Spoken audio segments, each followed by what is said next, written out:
Magandang balita mga mahal namin senior citizen. Napakagandang balita nito. Mga senador natin nagsalita na para amyendahan ang centenarian na naglalayong hatiin sa 3 tranche ang centenarian amount to 100,000. Panoorin ang kabuuan ng video. Mr. President, my dear colleagues in the Senate, today I submit to this Chamber Committee Report number 61, sponsoring herewith Senate Bill number 2028 entitled An Act Expanding the Coverage of the Centenarians Act of 2016, amending for the purpose Republic Act 10868 and providing funds therefore.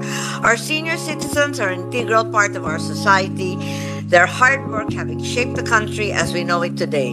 Even in their late years, they continue to make a significant contribution to the labor force, to their families, and to the state.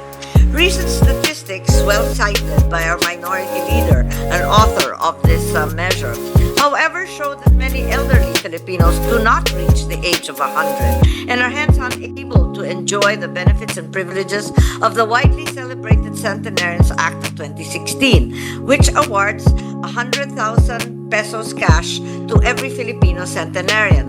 Life expectancy is now at 79 years old for men, 83 years old for women. The rising cost of living and healthcare expenses have made it very difficult for our senior citizens to afford basic necessities and the expensive medications and procedures of heart ailments, diabetes, kidney failure, and other age-related disabilities. They also face mental health issues such as depression and loneliness, not to speak of the neglectful and sometimes abusive treatment of their younger family members. Meron tayong kasabihan, aanhin pa ang damo kung patay na ang kabayo. Hihintayin pa ba natin na mawala ang ating mga lolo't lola bago mapadama sa kanila ang ating pagmamahal at pagpapahalaga?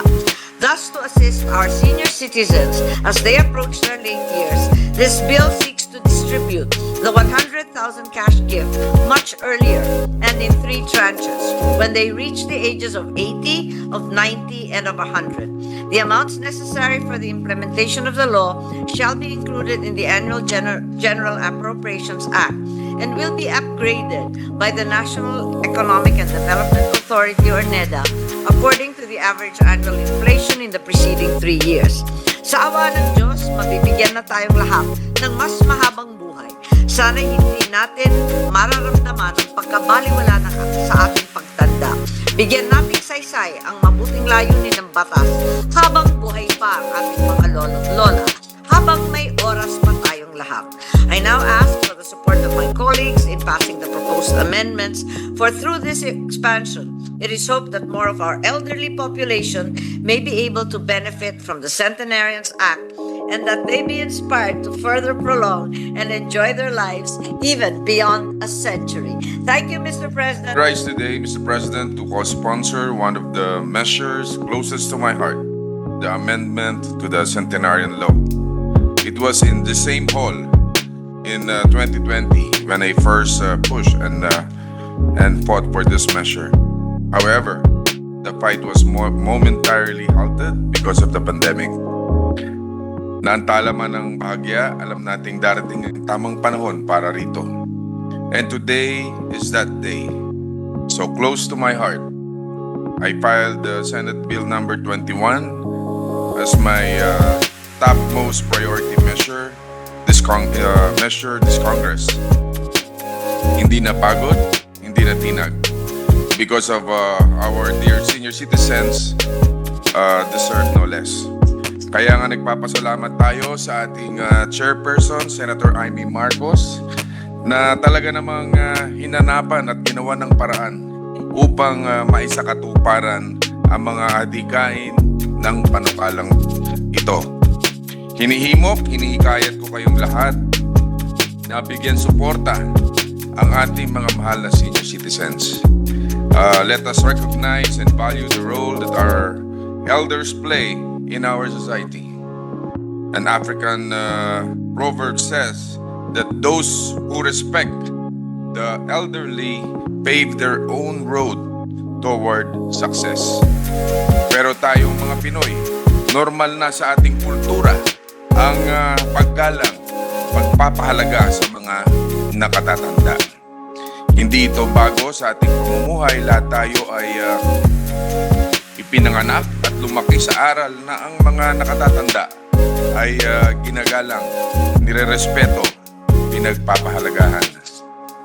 This legislative measure is a testimony to that special Filipino culture.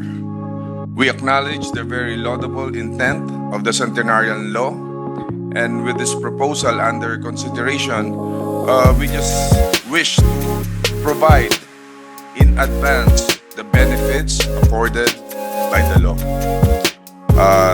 There are accounts that centenarian law beneficiaries are told to enjoy the cash gift they receive. Meron pang salalay na hindi na naintindihan ng ating mga lolo at lola kung ano man ang natatanggap nila.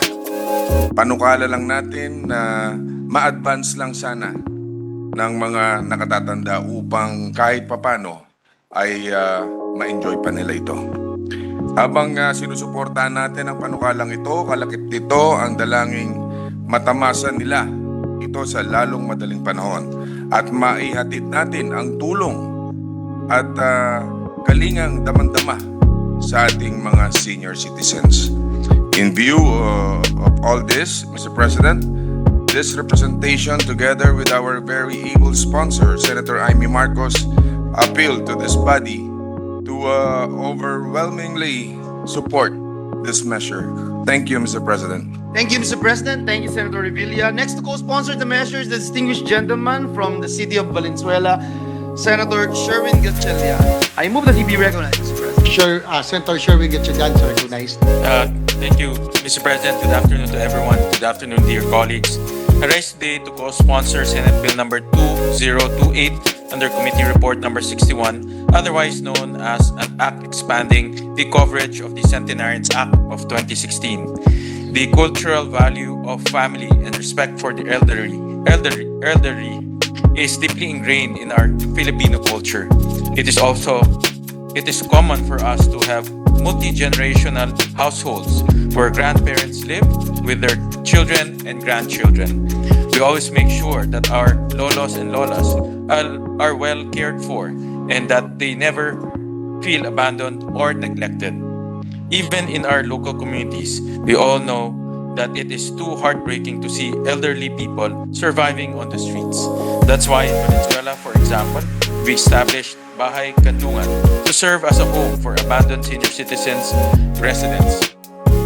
In fact, with our intent to replicate this initiative nationwide, this representation filed Senate Bill number 950, known as Homes for the Abandoned Senior Citizens Act of 2022, which seeks to provide a framework for other local government units to address the plight of a more vulnerable sector of senior citizens. As we push for such transformative steps for our senior citizens, there is no denying that we wish our aging loved ones could stay with us forever. Unfortunately, as much as we want to, living to reach 80, 90, or even 100 years is quite rare in our country. According to the latest data of the World Bank, the average life expectancy at birth in the Philippines is 72 years. Given this context, not many Filipinos live up to enjoy the benefits of Republic Act number 10868 or the Centenarians Act of 2016. This also means that only a few centenarian Filipinos enjoy the fruits of this act, including the 100,000 peso cash gift as well as the letter of felicitation. According to the 2020 data released by UK-based care home marketplace Loti, only 2 in every 100,000 Filipinos are centenarians. Sa madaling salita, kaunting senior citizens lamang ang kinikilalang benepisyaryo ng ipinasang Centenarians Act of 2016. With this reality, Mr. President, I stand today to co-sponsor this measure that seeks to broaden the coverage of the Centenarians Act of 2016. Through this measure, we can further celebrate the contributions of our beloved senior citizens to nation building by providing more beneficiaries with the necessary support and recognition they deserve. Once the passage of this bill becomes a reality, our Filipino octogenarians and nonogenarians will also reap the rewards of the Centenarians Act.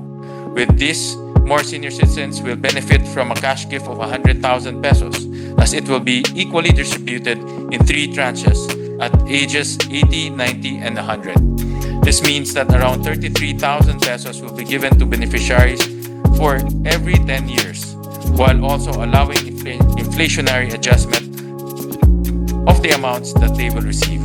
Mr. President, the passage of this measure will surely motivate our senior citizens to live longer. The 100,000 pesos cash gift that will be equally distributed in 3 tranches will support them as they pay their living expenses, medicines, healthcare costs, and other necessities as they reach the milestone of 80, 90, and 100. Sa totoo lang, ang simpleng paggamit ng senior citizens discount, tuwang-tuwa na ang ating mga lolo at lola. Sa pagpasa ng panukalang ito, paniguradong mas lalong gaganda ang kanilang mga ngiti dahil tiyak na malaking tulong ito lalong-lalo na sa mga may iniindang karamdaman dahil makakatulong ito sa pambili ng kanilang gamot. Noong panahon ng aking panunungkulan sa Valenzuela, naging saksi mismo ako kung gaano ito napasaya ang mga Valenzuelanong centenarians dahil bukod sa pagkilala sa kanila, binibigyan din natin sila ng tig sa 10,000 sa kanilang kaarawan. Nakakatuwa ring malaman na ngayon ay umabot na sa 50,000 pesos ang ipinamahagi sa kanila. Kaya naman, sa mga kapwa kong mambabatas, huwag na sana nating ipagkait ang munting biyaya na ito para sa pinakamamahal nating octogenarians, nonogenarians, at centenarians. Sama-sama nating ipagdiwang ang kanilang pagpupunyagi tungo sa mahaba, masagana at mayabong na buhay. Para sa ating senior citizens, mabuhay po kayong lahat. Kayo ay buhay na kayamanan ng ating bansa. To end, allow me to express my gratitude to the sponsor of this bill, Senator Amy Marcos, and to my fellow co-authors, Minority Leader Senator Coco Pimentel III, Senator Bong Revilla Jr., and Senator Risa Ontiveros for their contributions in drafting this significant measure. Maraming salamat po. Thank you very much. Distinguished colleague from Valenzuela. Yes, Mr. President. Mr. President, with the permission of the body, Senators Go, Padilla, Estrada, and this representation's co-sponsorship speech be inserted into the records. So move, Mr. President. We take note of the matter. Sana ganap na maamiendahan ng centenarian sa ikakabuti natin ng mga mahal na senior citizen. Sana maibigay na rin ng SSS second tranche. Matagal lang dinadasal ang ating mga SS pensioners. Maraming salamat po sa panunood. Ingat po kayo parate. God bless po.